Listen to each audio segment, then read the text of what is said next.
Hello, everyone. You're listening to the Small Business Show. My name is Swire, your host for the show. My guest today is Jeremy Miner from Seventh Level. Their company is one of the fastest growing company rated by Inc. magazine in both 2020 and 2021 of one of the Inc. 5,000 fastest growing company on the list. Jeremy is also a regular contributor for Inc. magazine and been featured in Forbes, USA Today, Entrepreneur magazines, the Wall Street Journal, and host of other publications in the topic of sales. You know I'm a salesperson. I definitely have a lot of questions for Jeremy today. How are you doing, Jeremy? Hey, thanks for having me on the show, good sir. How did you get such a cool name? You know, my parents gave me this boring name named Jeremy, which every kid in like the late 70s, early 80s, at least where I was born, was named like John, Jeff, or Jeffrey, Jeremy, a couple of the names. And I'm like, man, you just went with what everybody else was doing. So how'd you get such a cool name over there? That's a good question. My dad wants to get a promotion, and he used to work for a company called Swire Group. Okay. So he actually named me after the company. So no, hopefully that helps him, right? I think everybody learned something new today about you. That is a savage father. There you go. I hope he got the promotion that he was looking for. You better have got the promotion after that. That's awesome. All right. Well, hey, thanks for having me on. So for those of us who didn't win the Powerball yesterday, Jeremy, what should we know about you and the sales process? Well, what would you like to know? Hone it in for me. I think especially in today's competitive world, right? I think COVID has actually changed us a lot. You know, it used to be you go into your prospects, a line of business, you talk to them, but now, depending on where you are, you're not able to do that. So I think after COVID, a lot of things have changed, and then sales is still competitive as it has been, if not more competitive. So how would you guide us, regular salespeople, to tackle that? Well, I mean, there's a couple of different questions there. So, I mean, how did COVID change selling? Some industries it did, some it didn't, right? It just depends on what you actually sell. But I think logistically, it was a good thing because it opened up several different industries that mainly felt like they could only sell if they were in the office, or they could only sell if they were in the prospect's home, right? And I'll give you an example. Like we train 158 different industries, and there's two industries that when COVID first happened, they came to us and they were just freaking out. Like, we're going to go under, we're going to go out of business. And that was the insurance industry and the car industry. Now, I'll kind of tell you a little story. So insurance companies would come to us that we're training, and they're like, oh my gosh, like our salespeople don't know what to do. They can only close if they're in the home. Like, this is not going to work. And so we taught them specifically just starting to do it virtually, having a phone call, having a qualifying conversation, booking them to a second appointment, okay, with one of their reps. And virtually it changed everything for them, because logistically what they were doing before is they're having to drive 20 minutes here to this appointment. And maybe that appointment went over by 10 minutes and they had to drive 15 minutes across town. And maybe that appointment wasn't there. So they're sitting around doing nothing for an hour.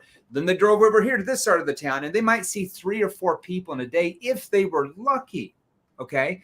But now when we got them on Zoom, they were scheduling appointments every 45 minutes, back to back to back to back to back. So they were seeing 9, 10, sometimes even more leads per day. And their sales, I mean, I think they went up like 300% Wow. during COVID. Now, part of that was they just acquired more advanced skills. They learned how to sell a lot more effectively, like what they were saying and asking when they brought us on. But part of that as well was they were seeing more prospects. Okay. So that was a big shift. And now they're probably, I'm assuming, never really going to go back, right? Once they figure that. Now, the car industry was the same. You know, we teach we train the largest used car dealership company in North America. It's up in Canada. It's called 401. It's not here in the States. It's up in Canada. It's called 401 Auto. Okay. They have like 40 some different dealerships, 45 dealerships or something. And obviously they were freaked out because Canada was much stricter than the United States in all those lockdowns. I mean, they just opened up 6-8 months ago, if that. And so the government basically said, like, hey, people can't even come in your store. Like, you have to lock the doors, chain them up. And if people come in your store to buy a car, you could get arrested. So what's a car dealership going to do at that point, right? That's kind of puts everybody out of business. So most of the car dealerships couldn't adapt to that. They couldn't change. And so they went under, unfortunately. And actually 401 actually bought many of those dealerships up. Okay. But the ones who were able to adapt, and we taught them how to actually get leads and call leads on the phone and actually get them on Zoom. Okay. And actually sell them on Zoom and then actually meet them at the dealership outside to authorize the paperwork and to pay. And their sales went up over 180% over the next 12 months. Okay. So a lot of times, sometimes you just don't know what you don't know. You think you have to do it one way because you've never done anything else. You've never been forced to do it another way. And I think COVID opened up a lot of industries' eyes that maybe the way they thought was the only way they could do it, once that was taken away and they're forced to do it a different way, actually ended up being a lot better. So I think that's one of the biggest changes because of COVID. You following me?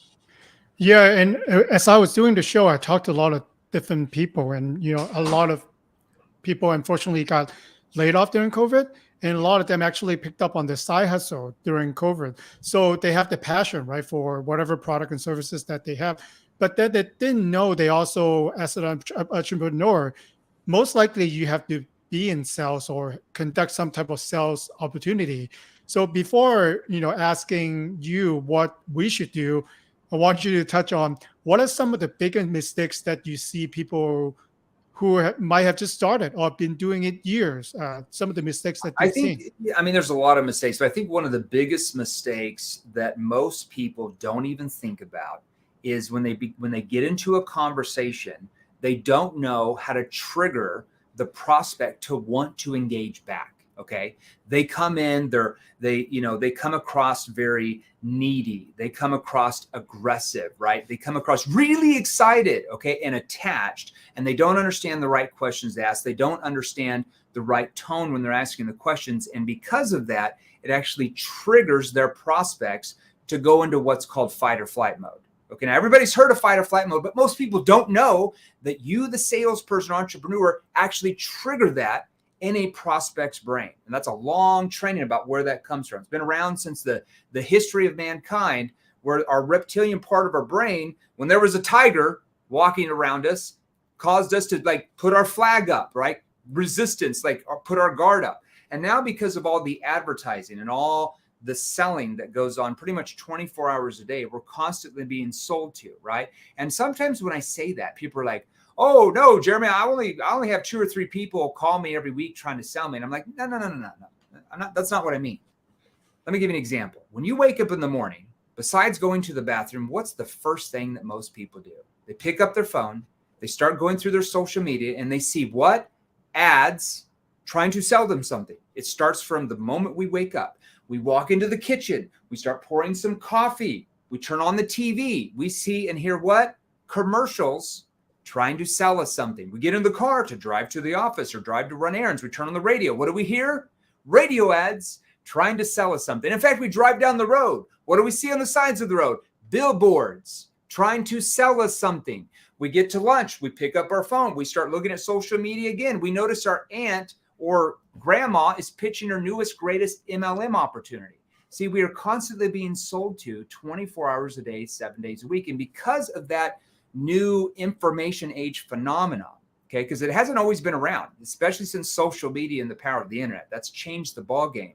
Your prospects have built up walls of resistance that every time they feel someone is trying to sell them something, they immediately put up this wall and they go into fight or flight mode and try to get rid of you. They say things like, oh, we're not interested in that, or oh, we already used somebody for that, or no, we're good, we don't need that. Or, oh, we just talked with somebody from your company a couple weeks ago about that. Or maybe they get on an inbound lead. Let's say it depends on your industry. And they get on there like, hey, just enough with the questions. Like, how much is this going to cost me? And I'll tell you if I'm interested. That's because we're triggering fight or flight mode in their brain. Now, once you learn what we'll talk a little bit about today, it's called neuro-emotional persuasion questions. It stands for NEPQ. And you learn from what we can show you how to come across in your conversations far more neutral, more unbiased. Like you're not quite sure if you can even help yet, especially in the beginning of a conversation because you don't know anything. You come across more calm. You come across more, especially detached, and you understand the right questions asked with the right tone. It triggers the prospect to become curious enough or they actually want to engage. They want to open up to you because they feel like, they don't know why, but they feel like you might have something important for them. Okay. Now, do I mean when you get on a call, because when I say this, like, you have to learn how to become detached from really the expectations of closing that deal and instead focus on whether or not you can help them. When I say that, people are like, well, it's not my goal to make a sale. Well, that doesn't make any sense. Well, of course that doesn't make any sense. On every single sales conversation you're in, your goal is to make that sale, or if you're more of a complex selling environment, B2B, to move that to the next step in your sales process, okay? But you have to keep that goal of you wanting to do that to yourself. You have to keep that internal, because the moment the prospect feels you were only there to sell them is the moment they do what? They emotionally shut down. And any type of really good question that you have, they're just going to give you a 1 or 2 or 3 word answer. They stay surface level, right? The whole conversation. And then at the end, well, I need some time to think about this. I need to do more research. I need to talk with my spouse. You know, we need to keep looking around as a company, and you get all these objections. There's a reason why, and it's not because of the prospect. It's because of how you're communicating to the prospect. See the difference? Yeah, that's really good stuff. And before we hop onto the show, I actually watched one of the video that you have. It's in price objection. When you, let's say, quote someone your price, they always say, like you just mentioned, we want to look around. We want to, talk to your competitor a little bit. And then, do you want me to explain what you've answered, or do you want me to give the answer? Go ahead. Because I think one of the key reasons that you said is, you don't want to get defensive. First of all, some of us, myself included, yeah. What are they offering you? Show me your price.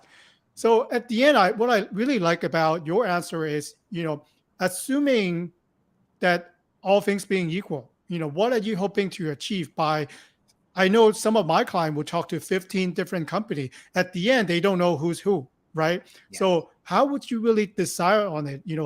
Assuming that all pricing and quality being equal, what is your deciding factor? And then you better take out your notebook and start writing notes, because other than what they servicely wanted to, because every buyer would say, I want to buy price only, whoever give me the cheapest price. And there's a reason why they're saying that. It's a lot of, so let's just go back, because it's usually when a prospect says, hey, I just want to I want to get more quotes, or I want to keep doing more research. It's because it's a downstream issue. There's something you said or did not know how to ask in that conversation that triggers uncertainty in that prospect's brain that's causing them to say that.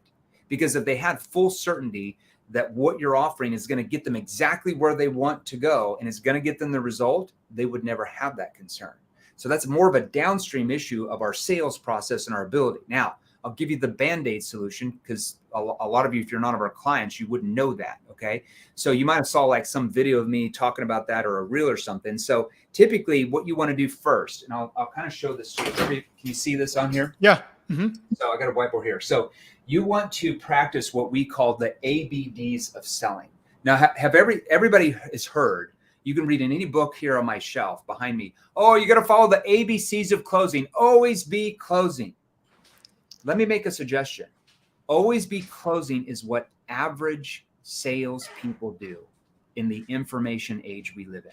If you want to be a top 1% earning salesperson, I'm not kidding you when I say this. You want to make hundreds of thousands of dollars a year in commissions, if not more. Or if you're a business owner that wants to 2, 3, 5 times the revenue you're doing now and the profit margin, you have to get your salespeople to start following the ABDs of selling. We're going to skip the C. We're going to call it the ABDs of selling. That stands for always be disarming. Always be disarming. I don't mean cut a prospect's arms off. When I say disarming, I mean, how do you get the prospect to let their guard down long enough to be open to telling you the truth of what's really going on? Okay. And that starts in the very first words out of our mouth, to the middle of our sales process, to the end of our sales process when you're closing, asking for the funds, or whatever you do. You have to always be disarming, because there's certain words and things you're saying that's triggering the prospect to have sales resistance and run the other way. So let's go back to that, how to answer that type of an objection. Because like I said, typically you can fix that where most of your prospects won't even have that objection. That's called objection prevention. Okay. Not even objection handling. But if they say, yeah, this sounds really good. We just, we've got a few companies that we're looking at. We want to see what they offer. And so you simply just agree, yeah, that's not a problem. You just agree. Yeah, that's not a problem. What are you hoping those companies say to you? Now, why would I first ask that question? Yeah, that's not a problem. What are you hoping the companies show you, just so I have an understanding? Well, we're interested in, and usually that's going to tell you what their concern is. But let's say they come back and say, well, we're just looking at what's going to be the most cost effective or the cheapest price. Yeah, that's not a problem. And just so you're aware, it just all depends on, the type of result you're wanting to get. Are you wanting to go with somebody who's the cheapest and maybe not get the same result? Or are you more looking at possibly going with the company that's going to get you the best result? So it just kind of all depends. But let's say that you go and meet with those companies, okay, that you talked about, XYZ and ABC company. And after you meet with them, it comes back that they can solve the same type of problems that you talked about with me, just like we can. You find that they can solve the same problems, fulfill the same needs, and get you guys where you're wanting to go. And everything's pretty close, including the price. At that point, how would you then decide who to go with? Mm-hmm. Whatever the prospect says at that point, you better write that down, because that right there is either a concern or something that is their hot button that you're going to focus on to close that deal right there. Because I can pretty much assure you, 99.9% of other salespeople that are trying to win that account would not even know how to ask a question like that. They would just try to offer a rebuttal, and then the prospect gets pissed and they get kicked out of the home or the office. So you're going to say, yeah, that's not a problem. Now, let's say that you go and meet with all those other companies, and they all, can solve the same problems and challenges that you mentioned to me, and everything's the same, including the price. At that point, how would you then decide who to go with? Well, at that point, it would come down to this. And whatever that is what you're going to focus on. Does that help? Yeah, I think especially my problem is, after I ask the question, I need to shut up and hold my mouth and let them talk, right? So, that's the time you want to take notes and not say anything, right? You ask the right question and let them answer. And a lot of times, like I said, 9 out of 10 times, that is a downstream issue in a person's sales process, because the salesperson doesn't know how to build a gap from where the prospect is. We call that their current situation or their current state compared to where they want to be. We call that their objective state. What is their future going to look like once all these newfound problems that your advanced questioning skill sets have actually helped them see they had, that they didn't even know they had before they got in that conversation? That's called building a gap. And typically, the bigger the gap that is, because your question ability is far more advanced than the average salesperson, the less objections you get and the easier it is to sell to almost every prospect. Now, if you don't know how to build a gap, because your questioning's off, you don't know how to bridge from question to question to open them up where they don't feel like they're interrogated from your questionings, you don't understand verbal cues, verbal pauses, well, that gap starts to become much lower in the prospect's mind. And when that gap becomes lower, that's when you get a myriad of objections, and most of your prospects are not going to buy from you. It's all about creating the gap. You can't tell them, because that's going to go in one after the other. Your questions allow them to see how big that gap looks. Mm-hmm. So we talked about preventing objection, and also how to overcome them a little bit. So in your mind, which way is better? So I'm sure that you have tactic and strategy for both. And is it better to prevent them from happening, or try to learn as much as we can to overcome them? Well, I think most people would say it'd be better to prevent them, right? So think about all the sales you've ever been in where it was just a lay down and they didn't really have any objections. So let me make sure I can tell everybody this one myth that is the most annoying myth I've ever heard on planet Earth, because it goes against everything that makes rational, logical sense, especially from a behavioral science background. Like my background's behavioral science and human psychology in college. When sales trainers say, hey, objections are good. The more objections they give you, the more interested they are in buying. Nothing could be further from the truth. Does that make any logical sense? Think about all the sales that you made where they didn't have any objections and it went really smooth and they bought. How does that make any sense that the more objections they have, the more likely they want to buy? Think about all the prospects that had tons of objections. How many of them closed? Not many. See, that is a magical myth. It sounds good. Hey, it sounds good. Hey, you're getting lots of objections. That's a good thing. but there's no data to support that. In fact, the data shows quite the opposite. So you want to learn, like when there's certain things that your prospect says to you that are red flags, like, is this going to cost any money? How much is this going to be? Or just little things like that, that you know in your industry, that if they say that during your sales conversation, you know, more than likely you're going to get some type of objection from that at the end. You want to ask certain questions and seed certain things that prevent that objection from happening at the end. Otherwise, it's just going to happen at the end. Okay. Now, once you learn NEPQ, quite literally, our clients come to us from pretty much every industry. We train 158 industries at this point. And they say, wow, my objections have gone down by like 50, 60, 70%. Now, it doesn't mean they're never going to get an objection again. So you still have to know how to handle them. But once you learn NEPQ and you build that gap from where they are compared to where they want to be, the prospect starts to view you much differently.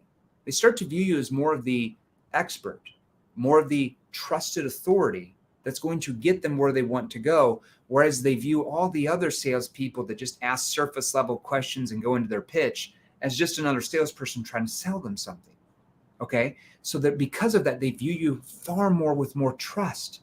And now they become more open to telling you what their real concern is. Because I hate to tell everybody when a prospect says, hey, this looks good, I just need some time to think it over.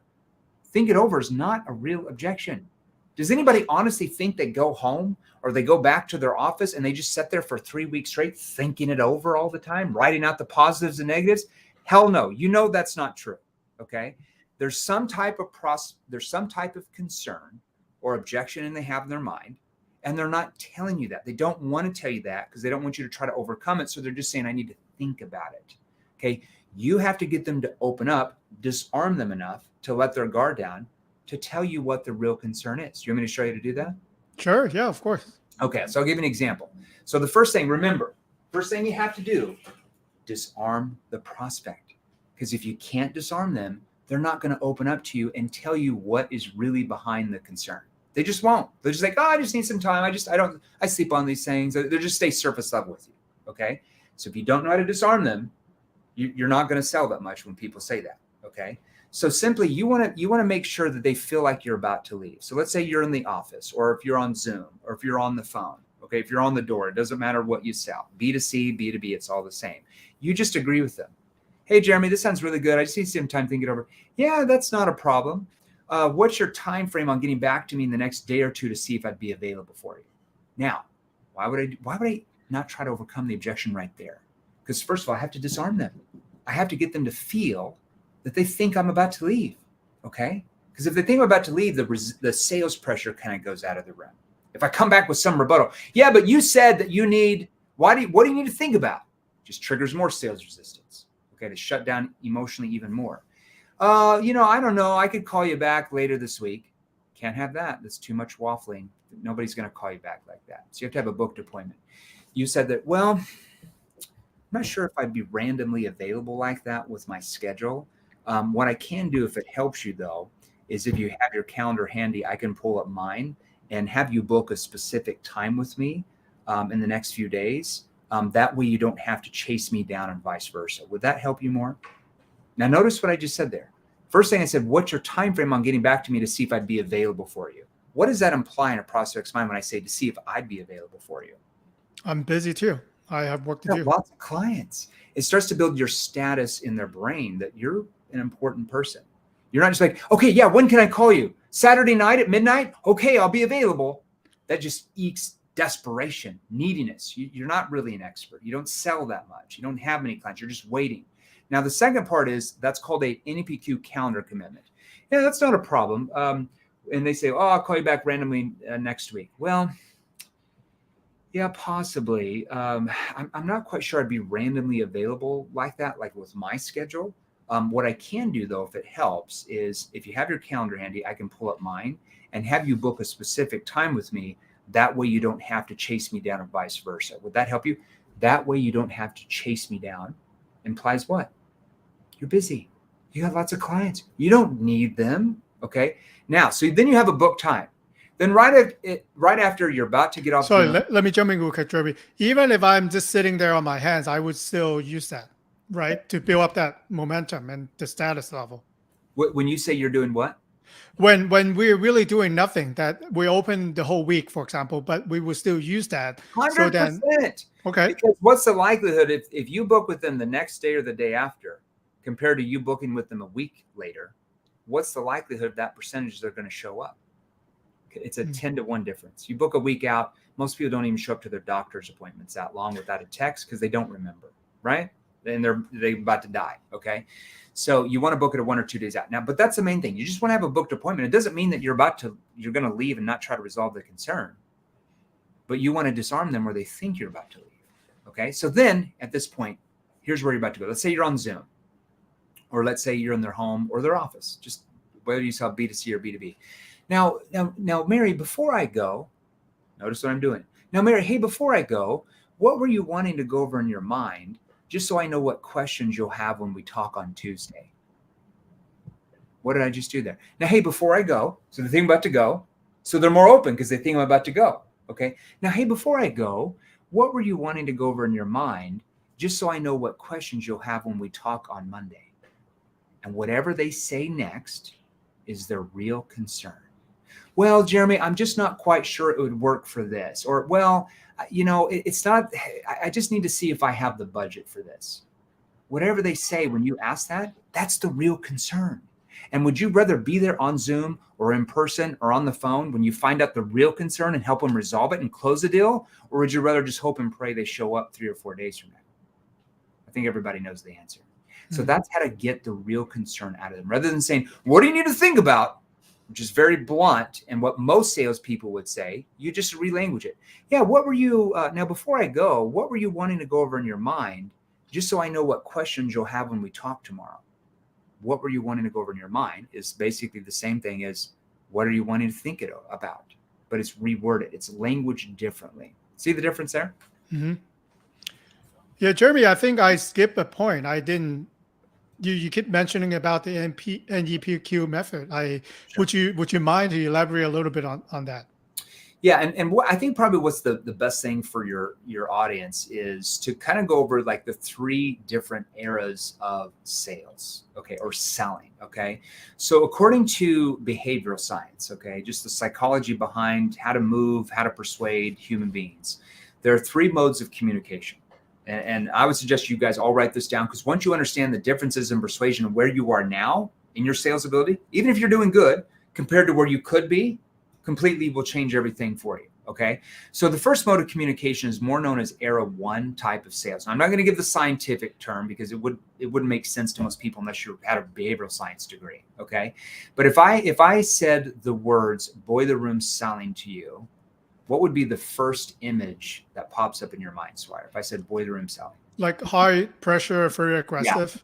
Yeah, you think of the movies like Gordon Gekko, Wolf on Wall Street. Hey, I got a great opportunity for you. And then we push and we pressure and we talk about the features and benefits and of why they need to go with us. And we've got the best this and we got the best that. So according to the data, we are the least persuasive when we tell people things like that. When we attempt to dominate them, when we attempt to posture them, manipulate them, or push them into doing something we want them to do. It's just like if you tell your spouse they really need to do something for you, and then you keep pushing and pressuring, what do they typically do back? Go away. They push back, or they go into flight mode and run the other way, or they go into fight mode and they push you back. That's just human behavior 101. That's pretty basic. So here are a few examples of the least persuasive way to sell. Presenting. We've all been taught you have to have an amazing presentation, show them all the slides for 60 to 90 minutes, show them your corporate office, your quality and service awards, your customer service awards. Here's all the clients we have. We have the best this, we have the best that, which, by the way, doesn't every single salesperson or company you've ever met that's tried to sell you something say what? We're the number 1 company. We have the best service. We have the best. How many salespeople do you know that come up and say, yeah, our product is 5th best in the market? Nobody does. They all say they're the best. So when you make statements that every salesperson that's ever tried to sell them anything say, guess what happens in their mind? The prospect actually starts to trust you less, especially when you talk down about your competitors. Why? Because they're used to every salesperson who's ever tried to sell them everything from a vacuum cleaner to a car to a house to some cybersecurity software that says the exact same thing. Okay. So according to the data, it's not very persuasive if your presentations are more than 10% of your entire sales process. And here's the problem. The average earning salesperson in North America and pretty much the developed parts of the world presents a little bit over 50% of the time. You got to hone that down and make it much more concise. Telling your story. Hate to tell you this, nobody cares about your story when you're selling one-to-one. Whose story do they care about? Themselves. Your story, right? Seems logical. Giving a sales pitch. We all tend to have to give a great pitch according to the data. Very low on the persuasion poll, right? We got to be excited, right? You ever watch Shark Tank on CNBC? Yeah. You know, Damon, John, Mark Cuban, Barbara, Mr. Wonderful, all those guys. When the entrepreneurs come out, they're really excited and they start pitching.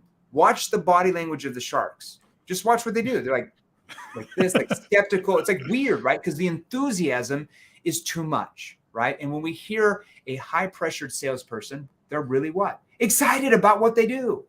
Which we don't care if they're excited about what they sell. How does that benefit us? Everybody's excited about their product or service, right? Otherwise, you wouldn't be working for them. And here's a big one, assuming the sale. According to the data, very low on the persuasion poll, especially if you're in more of a complex sales environment, B2B, which requires multiple calls and touches, or you're going to sell them other things, okay? So if you think about it, how many salespeople were taught how to use those? It's about 99%, okay? That's the first one. Now, the second mode is more known as consultative selling. Era 2. Most people have heard of that term, consultative. Came out, we're more persuasive when we have a discussion, okay? Came out in the 80s, 70s, 80s with books like Spin Selling. That was one of them. Neil Rackham, college professor, never sold anything, by the way, but he taught that you needed to ask logical-based questions to find the needs of the client. But here's the downfall. When you only ask logical-based questions, we call those surface-level questions. What type of answers is your prospect going to give you in return? Surface level, logical based answers. And do human beings buy on logic or emotion? Emotion! Brain studies prove that 100%. There's no debate in behavioral science about that. Okay. So when you use questions like, so John, tell me 2 things that are keeping you awake at night. Or Cindy, who besides you would be involved in this decision? Okay, these are surface level questions. Your prospects have heard them 3 billion times. Or what are you looking for in a solution? Surface level. So if you're trying to get to the decision maker, instead of saying who besides you would be involved in the decision, we want to relanguage that. We might say, Sally, can you walk me through your company's decision-making process when it comes to solving problems like this? And we're relating their decision-making process back to what? Solving the problems that they just brought up on that call. That's how we'd reword that. Okay. So once again, if we ask them at the beginning of a conversation, like, what sort of budget do you have set aside?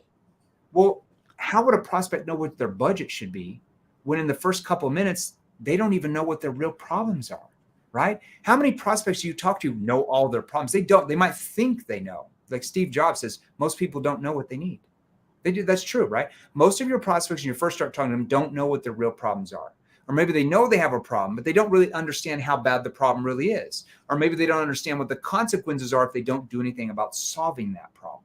Okay. So how can we ask them what their budget is 3 minutes in the call when they don't even really know what their real problems are yet, right? It doesn't make any sense. Okay. So we have to move that for later. A lot of salespeople do that, and then they lose a lot of sales because they're not able to help the prospect see that they not only have one problem, but maybe they have 2, 3, or 4 or 5 other problems they didn't realize they had.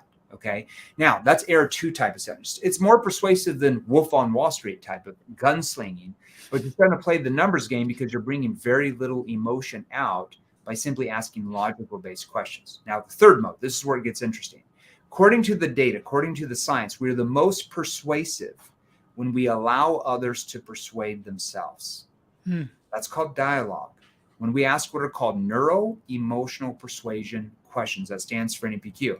Now, the $1 trillion question that people ask me when I say that is, how do you get somebody to persuade themselves? You just show up.